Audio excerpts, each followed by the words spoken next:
The significant history of the Scaffold match. Ladies and gentlemen, welcome to another edition of the most consistent, prolific, and dedicated uploads in YouTube's history. This is the Dynamic Sean's View Entertainment right here on YouTube.com. Make sure to like this video and subscribe. There is rumors that the very dangerous and unpredictable Scaffold match will be a featured match at Extreme Rules 2015 on WWE Network.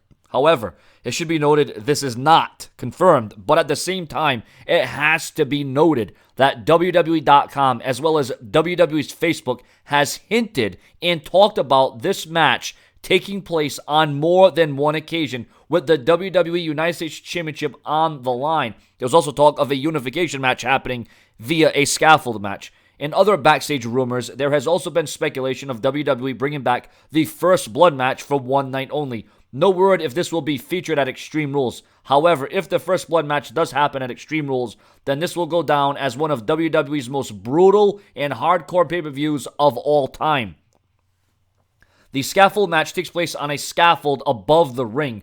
The two ways to win the match are to push the opponent off the scaffold so that he hits the mat, or to grab the flag from the opponent's home base of the scaffold and return it to one's own home base. Some variations include putting weapons or objects in the ring for when the opponent lands. If WWE goes the route of a scaffold match, it is expected that it won't be the variation where the opponent is pushed off the scaffold, as that would just be over the limit for what the WWE expects, and they don't want to see any of their superstars end up getting, injury to the point where they break a leg, they break an arm, hell, they could break their neck.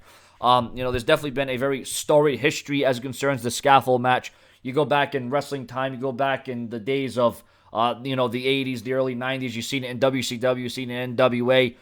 This match is very brutal. It is very chaotic. It is a match that it's tough to book. It's tough to get prepared for. And what would you think if this match returned? What would in my estimation, if I'm going back in time, I think this might be the first time that WWE will ever feature a scaffold match, and perhaps the last. And if we're talking about the United States title, that means Rusev and John Cena would be in that match if they're the champions by the time Extreme Rules rolls around, because we all know WWE can change plans and they can alter the future. Subscribe.